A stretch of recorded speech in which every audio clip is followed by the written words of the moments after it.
Welcome friends. भाई कितने दिन से बोल रहा था डिस्काउंट सेशन आएगा, अपनी होल्ड करिए बाइंग, पैसा हाथ में रखना समझदारी है। सो भाई आ गया है।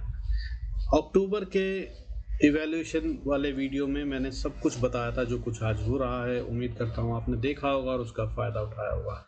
नहीं देखा है तो अभी भी देख लीजिए, उसमें और भी कुछ चीज़ें हैं, लेवल्स हैं, सब कुछ आपको फ़ायदा देते नज़र आएंगे। इसके अलावा और जो मार्केट के अंदर अब हो रहा है वो क्या कह रहा है, वो कमज़ोरी के साइन अभी भी क्या कायम है या कैसे आगे ट्रेड करना चाहिए, और क्या क्या है जो मार्केट में आने वाले समय में मार्केट को हिलाता हुआ नज़र आएगा, उन सब की बात करेंगे और समझेंगे कल के ट्रेड के लिए इंपॉर्टेंट लेवल्स क्या हैं। आइए शुरू करते हैं आज का video. Before we do that I request you go through the disclaimer as per SEBI norms. जरा तो वीडियो को पॉज कर पढ़ें।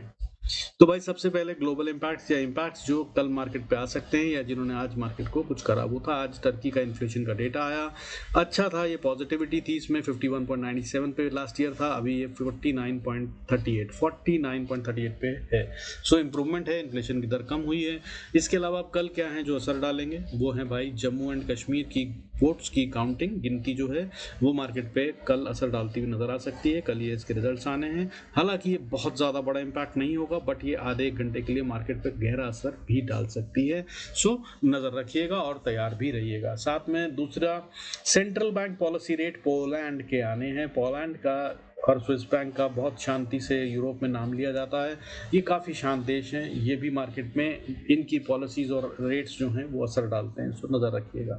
हालांकि ये 1:30 बजे के बाद आते नजर आएंगे मोस्ट प्रॉब्ली, तो उससे पहले मार्केट में जम्मू एंड कश्मीर के काउंटिंग का असर दिखता नजर आएगा। सो नज़र उस तक बनाए रखिएगा 1:30 बजे तक, और उसके बाद ग्लोबल मार्केट्स पे नजर रखिएगा। उसके अलावा मार्केट में इन्फ्लेशन का डेटा फिलीपाइंस का आना है, और important one unemployment data of United states यानी कि अमेरिका और मैक्सिको का आना है, जो कि कल ही आएगा और ये मार्केट बंद होने के बाद आएगा। सो इसके लिए भी तैयारी करके रखिएगा। पोजीशंस कैरी करते वक्त इसका ध्यान जरूर अपने दिमाग में रखिएगा।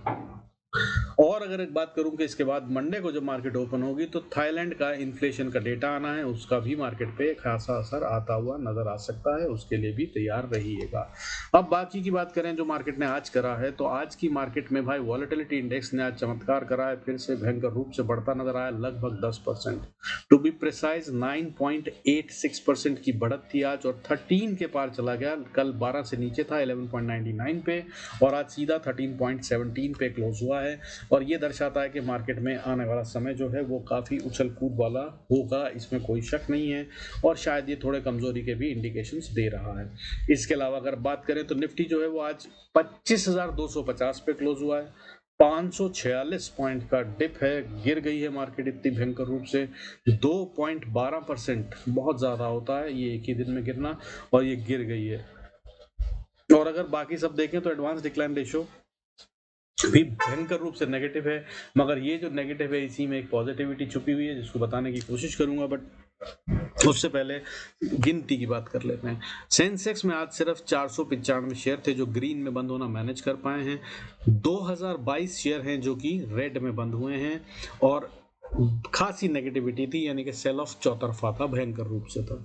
और बैंक निफ्टी की बात करें तो 51,845 पे क्लोज हुआ है। 1,000 पॉइंट से ज्यादा गिर गया है आज। 1,077 पॉइंट से ज्यादा की डिप था। 2.04% टूटता हुआ नजर आया। हालांकि इसमें जो कैच की बात है वो ये कि बैंक निफ्टी ज्यादा कमजोर नजर आ रहा था, लेकिन गिरावट को अगर देखें तो बैंक निफ्टी में 2.04% है और निफ्टी में 2.12%। ये दर्शाता है कि ये गेम प्लान और सेट था, और इसके अंदर में बियर्स पूरी तरह से अभी फिलहाल कंट्रोल में है मार्केट के, इसमें कोई शक नहीं है।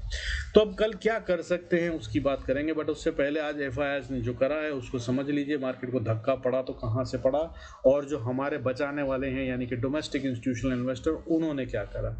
तो भाई आज डोमेस्टिक इंस्टीट्यूशनल इन्वेस्टर ने भयंकर बाइंग करी है, लगातार कंसेक्यूटिवली चौथे दिन भयंकर रूप से बाइंग करी है इन्होंने। अगर बात करें तो आज 12,913 करोड़ से ज्यादा की बाइंग करी है इन्होंने। 12,913 करोड़। आमतौर पे 1, 1.5, 2 हजार करोड़, मैक्सिमम 3,000 करोड़ तक में गेम खत्म हो जाता है, लेकिन आज इन्होंने 12,900 करोड़, 4 गुना ज्यादा, 4 टाइम्स द रेगुलर फंडा जो है इनका उससे ज़्यादा बाइंग करी, लेकिन मार्केट को फिर भी बचा नहीं पाए। क्यों? क्योंकि भाई FII फॉरेन इंस्टीट्यूशनल इन्वेस्टर विदेशी वालों ने आज 15,243 करोड़ की सेलिंग करी है। और क्योंकि माल पब्लिक को अभी भी चिपकाया गया है, जो मेरी समझ से जो मैं बताता रहता हूं इंडिकेटर के तौर पे, ये अभी भी माल पब्लिक को चिपकाया गया है। क्योंकि अगर मोटा मोटा समझे तो 13,000 करोड़ के अगेंस्ट में 15,000 करोड़, तो कम से कम 2,500 करोड़ 2,2500 करोड़ का माल पब्लिक को चिपकाया गया है, यानी कि पब्लिक की जेब में आया है। तो इसका मतलब ये है कि अभी भी मार्केट और गिरती हुई नजर आएगी। और मेरी समझ से अगर देखें तो 200 से 300 पॉइंट का फॉल अभी निफ्टी में और बाकी है, सावधान रहिएगा। तो क्या है वो लेवल जिनका ध्यान रखें तो हमें पता चल जाए कि मार्केट अब गिरना बंद कर रही है। तो भाई कल शुरुआत में अगर आप बात करें तो 25,600 का लेवल है। अब जब निफ्टी इसके ऊपर, निफ्टी का फ्यूचर्स की बात कर रहा हूं, ये फ्यूचर निफ्टी का जो है वो 25,600 के ऊपर ट्रेड करेगा, तभी समझिएगा कि बुल्स कुछ कंट्रोल वापस ले रहे हैं और बियर्स अपनी कोशिश में थोड़ा कमजोर पड़ रहे हैं या हारते हुए नजर आ रहे हैं। अभी कहां पे है? 25,478 पर। मैं बता रहा हूं 25,600 के ऊपर, यानी कि अगर 120 पॉइंट तक की, 130 पॉइंट तक की रिकवरी आती भी है तो भाई वो सावधानी पूर्वक हैंडल कीजिएगा, क्योंकि वहां से फिर गिरावट आ सकती है। बैंक निफ्टी के लिए ऐसा लेवल क्या होगा? वो होगा 52,626। अभी 52,626 will be the important level, जिसके अगर ऊपर जाते हैं तभी हमको मानना है कि बाइंग में दम है, अदरवाइज ये कमजोरी के ही साइन होंगे, छोटी मोटी बढ़त आ सकती है। तो अभी कहाँ पे है? 52,405 पर। मैं कह रहा हूँ 52,620-30 का लेवल है, जहां पर क्रिटिकल लेवल है, जहां पे फाइट बेयर्स और बुल्स के बीच में फिर हो सकती है अगर बढ़त आती है। तो इसके ऊपर जाने के बाद ही बाइंग समझदारी होगी, अदरवाइज यहां तक जाकर वापस पलट सकता है बैंक निफ्टी का फ्यूचर। मिड कैप निफ्टी का फ्यूचर 13,120 इस लेवल को पार करेगा तभी दमदार होगा। अभी 13,039 या 40 भी कह सकते हैं, 0.7 आगे है, वहां पर है 13,039 पे है। 13,120 के ऊपर जाएगा तभी बुल्स आके कब्जा लेने की कोशिश कर रहे हैं, अदरवाइज बियर्स पूरी तरह से ड्राइविंग सीट पे बैठे हैं और गाड़ी को ड्राइव कर रहे हैं। ये मानकर ही ट्रेड कीजिएगा जो भी कल ट्रेड करें। फिन निफ्टी की बात करें तो फिन निफ्टी का फ्यूचर 24,270 या 75, 70 से 80 का लेवल मान लीजिए, 24,270 से 80 का लेवल है। इसको पार करेगा तब ये माना जाएगा कि बुल्स कंट्रोल में है, अदरवाइज जो छोटी मोटी रिकवरी अगर आती है तो वो फिजल आउट हो सकती है। अभी कितने पे है? ये 24,146 पे है और हम 24,271 की बात कर रहे हैं, खासी दूरी है। ये जो सब कुछ हो रहा है आज भाई FIS की 15,243 करोड़ की सेलिंग की वजह से, तो मार्केट में कहां कहां धक्का लगा? तो भाई सब कुछ ही रेड में था, कुछ भी ग्रीन में तो बंद नहीं हुआ। लेकिन आज के टॉप लूजिंग सेक्टर में अगर बात करें तो रियलिटी सेक्टर सबसे ज्यादा टूटता नजर आया, 4.36%। नेक्स्ट सेक्टर जो टूटा है वो ऑटो सेक्टर है, हालांकि काफी कम टूटा है कंपैरेटिवली, हालांकि वैसे बहुत ज्यादा टूटा है। रियलिटी 4.36% टूटा है। निफ्टी ऑटो की बात करें तो वो 2.88% टूटता हुआ नजर आया। इसके बाद अगला सेक्टर टॉप 3 में इंफ्रा सेक्टर था, जो कि 2.83% टूटता हुआ नजर आया। और इसके बाद एनर्जी सेक्टर 2.61% टूटता नजर आया। और मैं आज फिर दोहराऊंगा ये बात, हालांकि ये फोर्थ टॉप लूजिंग सेक्टर है निफ्टी एनर्जी, बट मैं फिर बोलूंगा इसमें अच्छी अपॉर्चुनिटीज हो सकती हैं। यहाँ पर अगर आप नज़र बना के रखें तो कुछ अच्छे शेयर्स हैं जिनको आप बाय करने की कोशिश करें तो समझदारी होगी, लेकिन थोड़े थोड़े कीजिएगा। मार्केट में जैसा मैं बता रहा हूँ अभी थोड़ी और गिरावट आती नजर आएगी, और पब्लिक से माल निकालने का ये तरीका होता है। और मार्केट को जब गिराया जाएगा तो मार्केट में पब्लिक के पास जो माल है इस सेक्टर का, वो शायद वो उसको छोड़ते हुए नजर आए। इसके अलावा अगर बात करें तो financial services, mid cap select, next 50, mid cap 50, media, Sensex, MNC, Nifty IT, मतलब आज कोई सेक्टर है नहीं जो 1% से कम टूटा हो। अगर मैं बात करूं तो FMCG जैसा सेक्टर भी, जिसे मैं कछुआ कहता हूं, वो भी आज 1.48% टूटता हुआ नजर आया। अगर कमजोरी कम थी कहीं तो वो थी निफ्टी मेटल में, वो 0.66%, और हेल्थ केयर 0.88% टूटते हुए नजर आए। अदरवाइज भाई फार्मा को एरिया को छोड़ दिया जाए तो मेटल और फार्मा को, तो सब जगह पे 1% से ज्यादा की ही गिरावट थी। फार्मा में 0.51%, मेटल में 0.66%, हेल्थ केयर में 0.88%। कलेक्टिवली देखें तो ये दो ही सेक्टर बनते हैं, फार्मा और हेल्थ मेटल। तो फार्मा आधा परसेंट के करीब और मेटल सेक्टर 0.66% टूटता हुआ नजर आया। विक्स जो है आज वो 9.84% बढ़ता हुआ नजर आया। ये सबसे खतरनाक बात है। इसका मतलब आज नई पोजीशंस क्रिएट करनी शुरू करी हैं उन्होंने, जो कि मार्केट पे गहरा असर डालेंगे। और इसका ही मतलब है, मैं इससे इंडिकेशंस निकालता हूँ अब ये है कि नई पोजीशंस राइट हो रही हैं, तो 200-300 पॉइंट का और खेल निफ्टी में, और उसके बाद मार्केट में एक रिकवरी जरूर आती हुई नजर आ सकती है। नजर रखिएगा। बाकी चार्ट्स पे चल के समझते हैं अभी हम क्या कर सकते हैं या क्या करना चाहिए। बजाज फाइनेंस, यार मैं इसको देख रहा था, बट अभी मैं कोई स्टॉक नहीं दूंगा यार दोस्त, नॉट दैट इंपॉर्टेंट। इस समय पे बेहतर होगा कि आप अपने पोर्टफोलियो पे ज्यादा ध्यान दें। तो अभी फिलहाल अगर हम बात करें तो निफ्टी की, भाई निफ्टी बहुत भयंकर रूप से टूटा है, लेकिन ये ओवरसोल्ड जोन में ऑलमोस्ट पहुंच गया है। नॉट इन डेली चार्ट में ये और इंडिकेशन दे रहा है कि ये और गिरेगा। हाउएवर ऑन आर्ली चार्ट ये बोल रहा है कि ये ओवरसोल्ड हो गया है हाईली। सो ऐसे सीन में होता क्या है, ऐसे सीन में होता है कि ये एक रिकवरी दिखाने के बाद फिर गिरता हुआ नजर आएगा। इसलिए मैंने जो नंबर्स अभी पीछे आपको बताया है कि फ्यूचर्स पे नजर रखिएगा, क्योंकि आप सब ट्रेड वहीं करते हैं, तो उससे आपको पता चलेगा कि कब रिकवरी खतरनाक हो गई, या कहीं पे हो सकता है कि रिकवरी आए और वो सस्टेन हो जाए, बाकी जगहों पे टूट जाए। ठीक है, मिड कैप अलग चलता नजर आए, निफ्टी अलग हो जाए, या बैंक निफ्टी और फिर निफ्टी अपना अलग दिशा चुन लें, ये पॉसिबिलिटी भी है। सो वो नंबर्स जो बताए हैं उनको ध्यान में रखिएगा ट्रेड करते हुए। अब मैं एक छोटी सी सीख और दिखाना चाहूंगा आपको कि भाई आज का ट्रेड कितना आसान था और हम कैसे कर सकते थे। तो उसके लिए भाई सिंपल सा काम ये है कि हम आज के चार्ट को देखें और हमें कहाँ पे क्या ट्रेड लेना चाहिए था वो देखना था। देखिए, मैंने ये आपको पहले भी कई बार सिखाया है, उसको अगर आप नज़र में रखते हैं तो आप इसको ध्यान में रख के आराम से ट्रेड कर सकते थे और काफ़ी अच्छे राइड कर सकते थे। हालांकि ये काफ़ी मुश्किल था, इसमें कोई शक नहीं है, क्योंकि हिम्मत बहुत चाहिए थी। आज झूठ नहीं बोलूंगा, पर मैं भी पूरी हिम्मत नहीं जुटा पाया। सब कुछ कैप्चर करना आज नामुमकिन जैसा था। तो मैंने जो सिखाया आपको कि भाई पहले 1 घंटे की कैंडल या पहले 15 मिनट की कैंडल, जिसको आप अगर नज़र में रखें तो आपको रोज एक ट्रेड मिल सकता है। उसका हाई और लो हमेशा मार्क कर लीजिए। तो अगर आज हम 15 मिनट की कैंडल को नोट कर कर देखें तो उसने हमें एक धोखा दिया, क्योंकि इसने अपने हाई के ऊपर जाने की कोशिश करी और यहाँ पर लोगों को ट्रैप किया।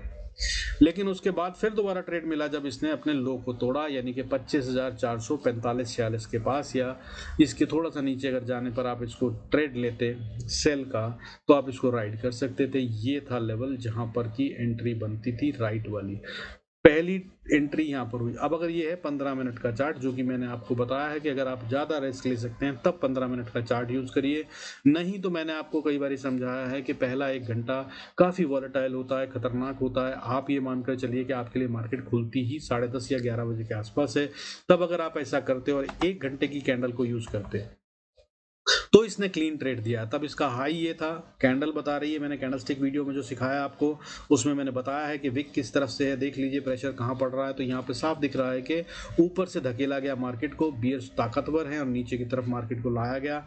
और अगर अब इसकी बात करते हैं तो ये है लेवल जिसके नीचे एक क्लीन ट्रेड मिलता था जब इसने इसका लो तोड़ा, 25,448 का। ठीक है, ये 25,440 का लेवल भी अगर टूट जाता और आप इसके अंदर एंट्री मारते तो आपका स्टॉप लॉस बनना चाहिए था इस कैंडल का हाई, जो कि 25,492 था। तो आप 25,500 का या 530 का स्टॉप लॉस लगाते तो बहुत सेफ रहते, और इसमें ट्रेड करते, आप एंट्री करते तो आप 450 पे एंट्री करने के बाद अपने चार्ट को फिर इसके बाद क्या करना था, 15 मिनट के कैंडल पे ले जाना था और फिर हर पिछली कैंडल के हाई को अपना स्टॉप लॉस बनाते हुए राइड करते जाना था और आपको अच्छा प्रॉफिट मिलता।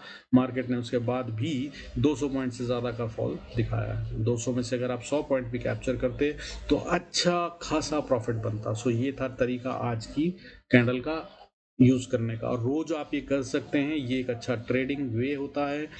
1 घंटे की जो पहली कैंडल बनी है, अगर आप उसको हाई और लो को मार्क कर लें और अगर वो उसके बाहर निकलती है तो उसमें एक एंट्री बनती है, और उस ट्रेड को अगर आप करते हैं तो वो आमतौर पे अच्छा प्रॉफिट देता है। लेकिन कॉशन क्या रखनी होती है इसमें, सावधानी ये रखनी होती है कि दोस्त इसमें मार्केट आमतौर पे अगर कभी बहुत बड़ी कैंडल बन गई है पहले 1 घंटे में, तो वो उसी की रेंज में रह जाती है, यानी कि ना हाई तोड़ तोड़ती है न लो तोड़ती है, तो ऐसे समय पे ये नो ट्रेड होता है, तब दूसरी चीजें इस्तेमाल कर सकते हैं जो मैं अक्सर सिखाता रहता हूँ। आइए अब कल के लिए लेवल्स नोट कर लेते हैं, क्या हैं लेवल्स या हमें किन पे ट्रेड करना चाहिए कल के लिए, किस तरह से कल ट्रेड कर सकते हैं या इंपॉर्टेंट लेवल क्या होंगे। और जो मैंने इंपॉर्टेंट लेवल्स बताए थे वो भी असर करते हुए नजर आए थे, ठीक है ना, उनको भी आप यूज कर सकते हैं कनेक्ट करके। जो मैंने ट्रिक बताई है, इस ट्रिक के साथ जब इंपॉर्टेंट लेवल पे पहुंचे तो अपना स्टॉप लॉस थोड़ा छोटा कर लीजिए, चाहे तो उसमें एग्जिट भी कर सकते हैं, और उसके बाद दोबारा वो लेवल ब्रीच हो जाए तो आप उसके अंदर फिर एंट्री कर सकते हैं, बेसिक फंडे को याद में रखते हुए। अगर मैंने कोई ऑप्शन यहाँ से फॉल करना शुरू हुई और वो यहाँ पे आके 130 रुपए की हो गई थी और मैं एग्जिट कर गया, और उसके बाद दिखा कि ये वापस आया, नीचे गया, ऊपर गया, रीटेस्ट करा, 108, 120, 125, 140, 50 के पास फिर मिल रही है, तो भाई उसमें या उससे नेक्स्ट वाली जो एटीएम हो गई होगी तब तक उसमें आप एंट्री ले सकते हैं और फिर कोशिश कर सकते हैं राइड करने की, और छोटा स्टॉप लॉस 5 मिनट या 15 मिनट की कैंडल का लगा सकते हैं। तो अब कल के लिए क्या है, कल के लिए जो है उसकी बात करते हैं। देखिए सबसे पहली बात, इंपॉर्टेंट 21 मूविंग एवरेज से खासा दूर आ चुकी है मार्केट निफ्टी का आर्ली चार्ट पे अगर हम देखें, बट अभी डेली चार्ट पे क्या स्टोरी है उसको भी देखेंगे।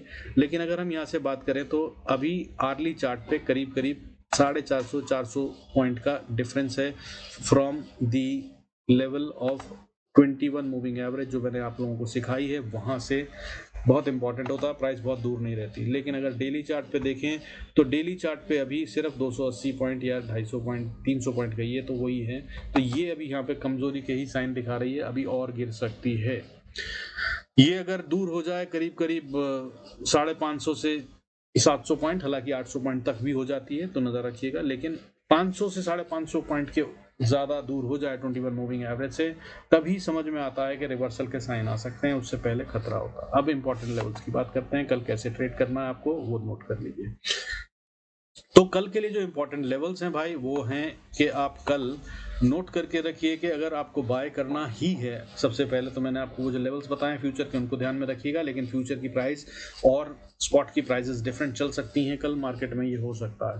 तो क्या ध्यान रखना है, अगर स्पॉट पे बात कर रहे हैं, अब हम सारी चीजें जो बात करेंगे वो स्पॉट चार्ट की है, तो 25,000 अगर 335 के ऊपर जाता है तब आप बाय कर सकते हैं, तब अगली रेजिस्टेंस 403 और उससे अगली रेजिस्टेंस 498 और उससे अगली रेजिस्टेंस 560 और उसके बाद most important and critical resistance 25,650 की है। यहाँ से मार्केट एक बार जरूर झटका नीचे का दे के फिर ही जाएगी, या उससे पहले यहाँ कंसोलिडेशन करेगी तभी ऊपर जाएगी, आमतौर पर ऐसा नहीं कर पाएगी कि सीधा ऊपर चली जाए, अनलेस गैप अप बहुत बड़ा हो, तब अगली रेजिस्टेंस क्या होगी, अगर और ऊपर जाती है तो ये गैप को फिल करने आ सकती है 25,797 तक, और इससे ज्यादा तो भाई ये भी चांसेस कम है, क्योंकि आज 546 पॉइंट गिरी है, तो कल ये यहाँ तक पूरा 546 पॉइंट लगभग रिकवर कर चुकी होगी, और अगर इसके ऊपर हो तो भाई पिछले दिन का वीडियो देख लीजिएगा, मैंने आगे लेवल्स बताए थे। अभी अगर मार्केट की बात करूं तो 25,870 को ये क्रॉस करती हुई नियर फ्यूचर में नजर नहीं आ रही है, मैक्सिमम की बात कर रहा हूँ, और इतने बड़े लेवल ऊपर के बताएं क्योंकि अगर रिकवरी आई तो वो बड़ी होगी, हालांकि मुझे ऐसी कोई उम्मीद अभी नहीं है। चांसेस आर के नीचे जाएं तो नीचे में भाई देखिए 25,220 का लेवल है, इसको तोड़ दिया तो ये और नीचे जा रही है, तब सीधा अगला लेवल जो ये टेस्ट करती हुई नजर आ रही है वो 25,080 का है, 25,080 से 60 का लेवल है, यहां तक की गिरावट तो दिख रही है, मगर क्या ये सीधी जाएगी, नहीं, ऐसा जरूरी नहीं है। सो भाई इसमें जो जिगजैग्स आएंगे उनके बचने के लिए आपको क्या करना है, स्टॉप लॉस से खेलना है, एग्जिट हो जाएं तो फिर आपको जो मैंने अभी सिखाया थोड़ी देर पहले उसको यूज करिए और अपना लेवल देखिए, और यहाँ पे पहुंचने के बाद सावधान हो जाइए, कम से कम 50% प्रॉफिट तो बुक कर लीजिए, उसके बाद हो सकता है कि रिकवरी आए जो इसको थोड़ा ऊपर तक ले जाए, और अगर फॉल भी आना है तो उसके बाद फिर नीचे आता हुआ बाद में ही नजर आए, इससे ज्यादा का गेम नहीं होना चाहिए। हालांकि अगर नीचे आते हैं तो अब इंपॉर्टेंट सपोर्ट इसके बाद 25,080 के बाद 24,980 और 24,866, ये हैं लेवल्स जिन पे सपोर्ट ले सकता है, अदरवाइज इसके भी नीचे गया तो 24,540, यहाँ तक के लिए मार्केट अब ओपन है। बैंक निफ्टी की बात कर लेते हैं भाई क्विकली, अगर बैंक निफ्टी की बात करें तो बैंक निफ्टी एक बहुत क्रिटिकल लेवल पे क्लोज हुआ है, अगर ये आपको बाय करना है तो भाई इंतजार कर लीजिएगा 51,920 से 980 का लेवल, इसके बीच में हाथ भी मत लगाइएगा, जल जाएंगे फॉर श्योर। 980 के ऊपर आ जाए तो बाय का ट्रेड एक बार को रिस्क लिया जा सकता है, क्योंकि क्रिटिकल सपोर्ट पे है। अगर ऐसा होता है तो अपना स्टॉप लॉस रखिएगा 51,890 का, और ये मेरी समझ से है, आप अपनी समझदारी को भी जरूर यूज करें। I am not a SEBI registered analyst. तो अगर आपने ऐसा करा और ऊपर जाता है तो फिर अगला रेजिस्टेंस मेरी समझ से 52,120 का है, और उसके बाद फिर 52,338 का है, और उसके बाद फिर 52,600, ये होगा रेजिस्टेंस का लेवल। और अगर इसके भी ऊपर जाती है तो एक बड़ी टक्कर 52,930 से लेकर 53,020-30 का लेवल। यहाँ पर तो मार्केट को एक बार फिर से कंसोलिडेशन करना होगा, इसके ऊपर आसानी से जा नहीं पाएगी। कारण बहुत सिंपल है, आप देख सकते हैं यहाँ पे कई घंटे बिताए हैं इसने और बहुत अच्छे से डिस्ट्रीब्यूशन करी है, यानी कि बियर्स ने जो पहले का फॉल था वो एक अलग बात थी, और यहाँ पर बड़ा वाला डिस्ट्रीब्यूशन करा है, यानी कि इसके ऊपर अगर जाते हैं तो बियर्स का पहला चेक पॉइंट हिट हो जाएगा।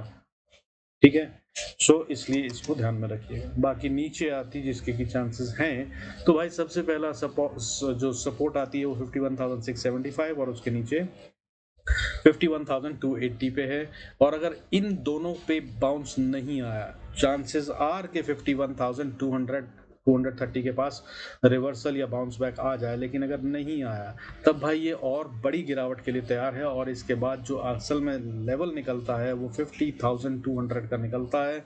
क्या ये सीधा वहां तक चला जाएगा? नहीं, बीच में जिगजैग्स मैंने बताया आपको जैसे भी थोड़ी देर पहले, 2 मिनट पहले, वो तो होंगे, लेकिन ये जगह है जिसके लिए ये चांसेस, जहाँ पे बायर्स बैठे हैं, सपोर्ट यहीं पे आके मिल रही है, उससे पहले छोटी मोटी चीजें होंगी और आप राइड कर रहे हैं तो बहुत अच्छा प्रॉफिट बनता हुआ नजर आ सकता है। और अगर यहाँ भी नहीं रुका तो अगला लेवल 49,385 का है। मैं डराना नहीं चाहता, बट मार्केट में जिस तरह से एफ सेलिंग कर रहे हैं, भयंकर है ये।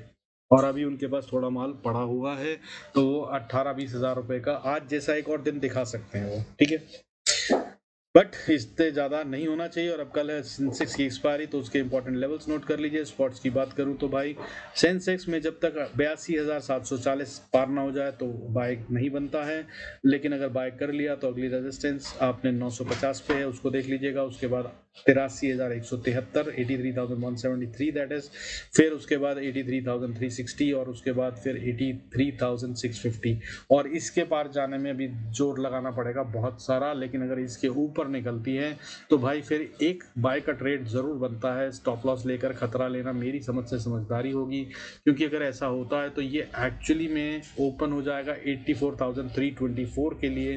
हालांकि बीच में पहली रेजिस्टेंस जो आएगी वो 84,030 से लेकर 84,090 तक आएगी, और फिर अगली रेजिस्टेंस 84,289 और फिर चैलेंजिंग लेवल 84,360 का आएगा। और इससे ज़्यादा ऊपर मुश्किल है। कोई वाली कहानी यहाँ पर भी है जो मैंने आपको बताया, कंसोलिडेशन। तो भाई देख लीजिए कई घंटे यहाँ पे गुजारे हैं, करीब 8 घंटे, यानी कि एक दिन से ज़्यादा तो इन्होंने यहाँ पर अपनी डिस्ट्रीब्यूशन करी थी, तब ये बड़ा वाला फॉल आया। अब अगर नीचे जाता है तो क्या होगा? तो नीचे की जगह सपोर्ट बहुत नज़दीक है, जैसे ही ब्रेक हो आप इसमें सेल का ट्रेड बना सकते हैं मेरी समझ से, क्योंकि डे लो के बहुत नज़दीक है। 82,400 टूटने पर आप 82,450-60 का स्टॉप लॉस रखकर सेल का ट्रेड ले सकते हैं, और फिर 82,130 और उसके बाद 81,800, ये दो लेवल हैं जो आते हुए नजर आ सकते हैं। हाउएवर बहुत हाई पॉसिबिलिटी है कि 81,800 से 700 के बीच में रिवर्सल या बाउंस बैक आता नजर आए। अगर आ जाए तो बहुत अच्छा, नहीं आया तो फिर ये ओपन है नीचे 81,060 से 80,950 तक के लिए, यहाँ तक का फॉल और आ सकता है अभी, हाँ मेरी समझ से। बाकी भाई with this I conclude this video. Thank you so much for all your support and staying connected. कुछ अच्छा नहीं लग रहा है या कुछ अच्छा लग रहा है तो कमेंट्स में ज़रूर मेंशन कीजिए, और क्या चाहते हैं वो भी बताते रहिए, वरना बाकी तो लोग प्रॉफिट मिलने के बाद भी कमेंट नहीं डालते हैं। शान मखानी जी थैंक यू सो मच, कल आपने कमेंट तो डाला, कम से कम 5 दिन मैंने आपको प्रॉफिट कराया, 4 दिन मोटा मोटा प्रॉफिट, और उसके बाद एक दिन शेयर नहीं डाला, तो आपने फाइनली कमेंट में डाला कि सर डालते रहिए, फायदा हो रहा है। भाई ये रोज डाल देते, जो फायदा हो रहा था तो वो चालू भी रहता, बट खैर एनी विच वेज आप भी अपनी इच्छा के मालिक हैं, जैसा ठीक समझे। But thank you so much for all your support. आप लोगों से बहुत अच्छा लगता है, प्यार मिलता है, तो आगे भी चालू रहेगा। With this I conclude this video. Thank you so much for staying connected. God bless us all. See you in next video.